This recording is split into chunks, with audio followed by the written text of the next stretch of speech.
Hello, beautiful friends, and welcome to my series about Venus in all 12 houses. Thank you for journeying with me with this series. Now, you'll find as you watch this video that it is divided into two parts. The first section of the video is exploring the nature of Venus mythologically, astronomically, and of course, astrologically. So all those components will be explored here through a video that I did some years ago when I was a lot younger that was talking about all these things. So I've inserted that piece into this video for you to enjoy. But if you're here just to find out about the houses, then you can skip to the second part of the video, which is exploring the effects of beautiful Venus in each house of the horoscope. So I do hope you enjoy both components and get something out of it that can apply to your life. May I also encourage you, if you haven't done so already, to check out the lead video in this series, which is looking at Venus karmically and through an evolutionary astrology or karmic astrology lens to ascertain how Venus affects our relationships based on the journey of our soul over many lifetimes. This is a fantastic video. I'm actually quite chuffed about it, quite proud of it. So I do hope you have the time to go to the lead video in this series in the playlist and check out that video all about karmic Venus and its influence. And now, without any further ado, let us dive into the mythology, the astronomy, and the astrology of the beautiful planet in the night sky, Venus. So I thought I'd start by taking a little bit of a peek at what Venus actually represents. Now, in astronomy, not astrology, but in astronomy, the astronomy of the planet Venus, she's the only planet that can shine so brightly that she can cause shadows on Earth. Now, the moon does as a reflection of the sun's light. We know that happens. You can be out on a very strong moonlit night and see shadows and play of light that's actually quite beautiful. But the only planet that can do this is actually Venus, interestingly enough. And so sometimes she is just so bright in the sky. She's the brightest entity in the sky aside from the sun and moon. Sometimes she can be so bright that she causes shadows. That's only occasionally, but she can do it. One thing about Venus is that she rotates so slowly in the sky that she takes 234 Earth days to do one single rotation. As such, she actually has the slowest rotation of any planet in the whole solar system. And she is the hottest planet in the solar system. Even though Mercury is closer to the sun, due to the dense clouds of sulfur dioxide on planet Venus, any heat from the sun is trapped within those clouds and her thin atmosphere, causing the heat of the planet to be just so much hotter than Mercury, even though Mercury is in much closer proximity. So she is the hottest planet in the solar system as well. And of course, those of us who did our grade 5 astronomy lessons know that Venus sits as the second planet in the solar system, the second planet from the sun. You've got the sun, and then you've got Mercury, and then there's Venus, and then Earth. And she is considered also to be something of a sister planet to the Earth, as they're similar in size. So she's the nearest planet to Earth, and that's why she shines so brightly in the sky, not the star. Now, the mythology of Venus is also very interesting. The name Venus is the ancient Roman name for the goddess of love and beauty. In Greek, it was Aphrodite. So in Greco-Roman mythology, they share similar characteristics and similar qualities. So both Aphrodite and Venus, they governed fertility, romance, prosperity, and victory as well, interestingly. She was worshipped in many temples and many festivals all throughout Rome and as Aphrodite in Greece. And some people, including Julius Caesar, even considered her to be the ancestor of the Roman people. Of course, he'd attach himself to somebody as glorious as Aphrodite or Venus, wouldn't he? Now, some mythological legends say that Venus was the daughter of the gods Zeus and Dione. There are some other legends, though, that say that she was birthed from the sea, not from a god itself, but birthed from the sea after Uranus was castrated by his son Saturn. So essentially, to get kind of gross here, hope you've got the M rating on this particular video, but Saturn castrated his father Kronos in mythology, otherwise known as Uranus, and from that castrated member that fell to earth into the oceans of Gaia, the earth, there arose out of the sea foam of that dismemberment the goddess Venus. So fascinating mythology there. I do want to talk a little more about the mythology of Venus, but at a later point, where we look at her mythology around being the morning and the evening star. So I'm going to explore that for you. Stay tuned for a little bit later in the video for that aspect of her mythology. But in astrology, Venus tells us about our enjoyment of pleasurable and beautiful things. She tells us about our love relationships, our connections with others. The things we need to live a comfortable life are also seen from Venus in a tangible sense. You know, our shoes, our clothes, our food, our cars, our shelter, all those nice, lovely things that we like to acquire to make life more comfortable for us. So wherever Venus sits in our chart is going to tell us all about how we interact with these ideas: love, beauty, pleasure, possessions, things we need to support our journey through life, refinement, sophistication, and women as well, seen through Venus, particularly young women. So wherever Venus sits in the chart, whatever sign, is going to tell us a lot about the dynamic that we have with those elements. Venus rules the sign of Taurus and Libra, and they're both very different signs, but they do, both of them, carry a quality of beauty about them, a quality of pleasure, a quality of interaction and relationship.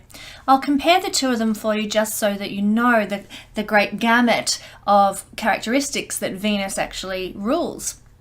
Taurus is this very earthly, natural beauty. Taurus correlates to the natural realm of Earth, and so butterflies essentially, but also forests and, you know, generally speaking, the things of nature like the animals and the flora, fauna, and, you know, rivers and lakes and mountains and just the earth and being in nature is Venus in a general sense.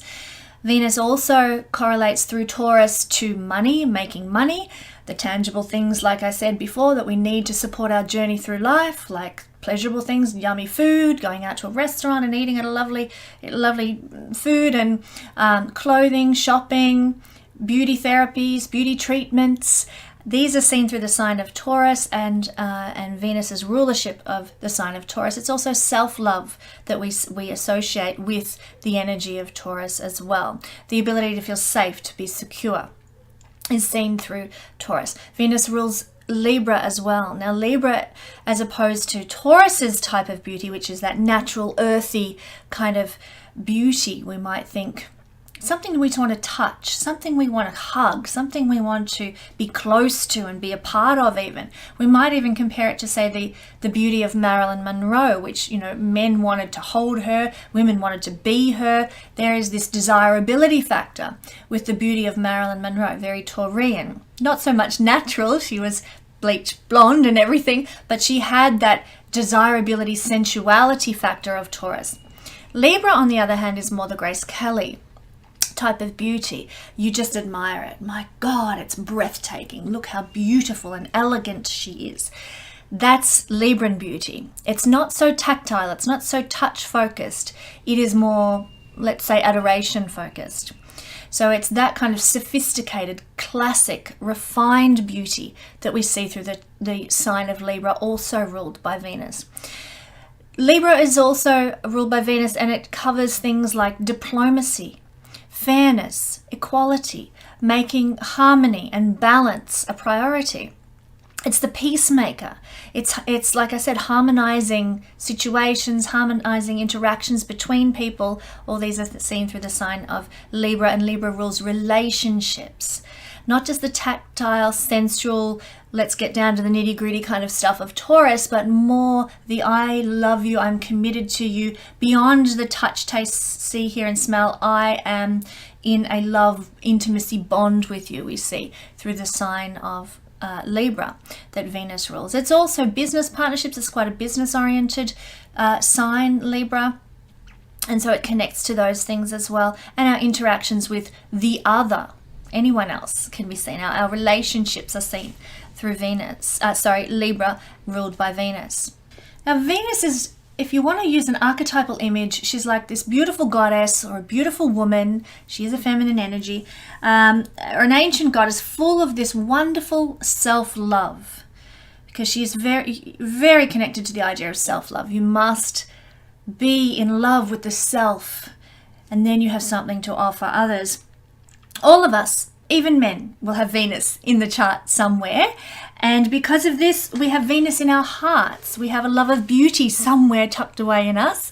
We have a love of giving love and receiving love to some capacity within us. Venus teaches us to love the beauty in other people, no matter what it looks like, how different it is to us. By really embodying the full self-love component of Venus, we learn to love the beauty in others, whatever that shape that takes, and we allow ourselves to be loved and to be uniquely beautiful as well when we fully embrace the energy and the beauty of Venus. Quite a fabulous, adorable little planet. Venus in the 5th house. Well, this is a great placement for receiving lots of pleasures in life. You might get more glamorous experiences, more glitterati, more encountering people of romance in your life, more dating, more design, more beauty, more art, more children potentially as well if Venus is here. Obviously it depends on the sign and the qualities of the sign, whether that manifests for you or not, but it can give more children. It's also a position for popularity, being well liked, well loved. Venus in the 5th house of celebrity can make you a popular semi-celebrity or even a big celebrity perhaps as well, depending on other factors in your chart, of course.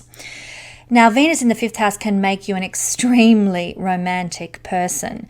Why is that? Well, Venus is romance, and all the beautiful sensual experiences we get to have in a romantic situation. And the 5th house is romance, so it's like double whammy romance when you've got this placement. And when you're in love with Venus in the 5th house, you will show your love in an overly romantic and dramatic way, like full-on romance to the max in the 5th house, Venus. The 5th house is also the house associated with the energy of Leo.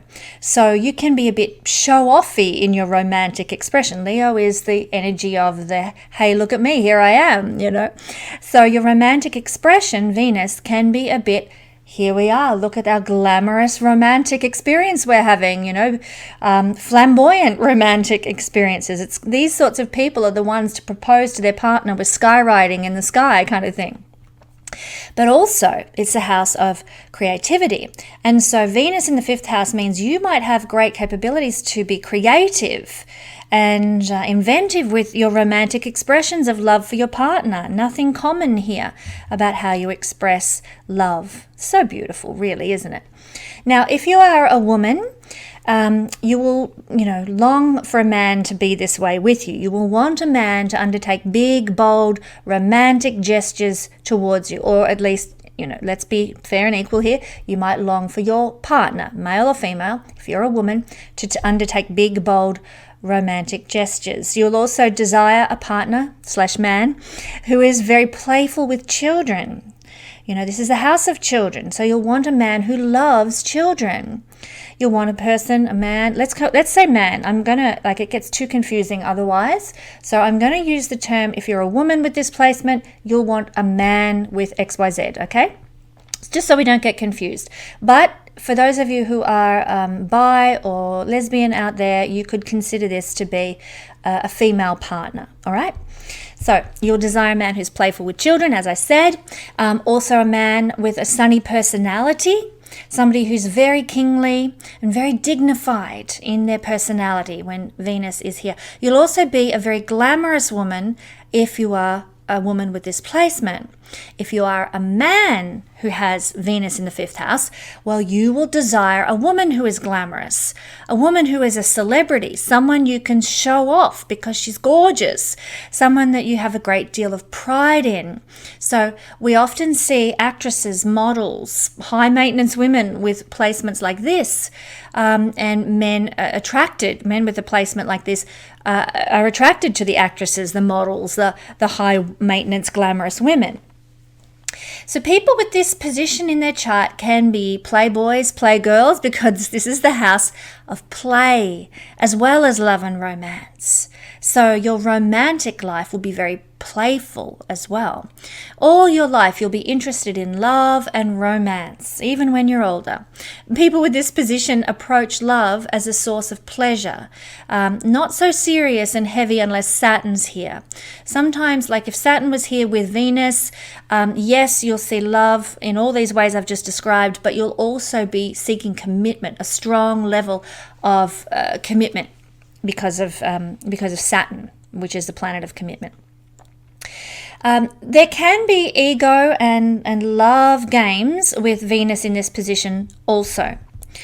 So if you're attracted to somebody with Venus in the 5th house, you'll know if they're interested in you because they will make grand, noble gestures in love, sometimes embarrassingly so. And I say this from experience. I have this placement in whole sign astrology, and believe me, I've made a fool of myself on many occasions because I was interested in somebody who did not reciprocate. So making grand, noble, over-the-top gestures to show your love with Venus in the 5th house. And you'll not be able to settle for a dull partner either. No sort of boring, can't converse, can't, do anything romantic kind of people. Ho-hum, no thank you. You'll want someone as a partner to enjoy the entertaining pleasures and the fun elements of life with. So you want somebody who you can have a good time with. 5th house is good times. 5th house is having fun. And so if you're with a partner who just wants to sit at home and, read a book or something, I mean, that's fun. I like reading books. But you want somebody who wants to play. That's the simplest way to put it, and have fun with you. And you might even meet partners with Venus in the 5th house in places of entertainment. So at a concert or out at a restaurant in the middle of town or something like that, or a popular place to go, sunny places, warm places. 5th house has that connection to Leo and the sun. So at the beach you might meet somebody, that kind of thing. Now, on occasion, not always, but sometimes with Venus in the house of children, the house of the first child, it can indicate that your first child might be a girl. Not always, but can be. If they're not female, then it's very likely that they will be an attractive, good-looking man and very beautiful. Same with a woman. So your first child will be attractive, good-looking, very beautiful. They might have natural skills with design. They might be very diplomatic children, your first child, and very good with relationships as well. So this can be a blessing for your firstborn to have Venus here. Venus in the 5th house, not the first house. Venus can give success in love affairs. So you can have a successful love life, despite what I've just said about unrequited love. That it can be a source of success. It all depends on the strength of your Venus. We've looked at dignities, we've looked at strengths and how to assess that. So the relative success of love affairs or not can probably be determined by the strength of your Venus here in the 5th house. You can gain and spend on 5th house pleasures like fashion, entertainment, fun times, good times. For example, when I had my 40th birthday, I took my young family to Dream World on the Gold Coast and Movie World on the Gold Coast in Australia, which are places of fun. For me, that was my idea of a good time to celebrate my birthday, to go and to a theme park, an entertainment park, so to speak. So, we love to spend our money and have good times with places that are fun, things that are enjoyable. This is a house of creativity, and with Venus here, whatever you create, it will be beautiful. It will be something aesthetically pleasing and delightful about the things that you create in the world. And that is Venus in the 5th house, my friends.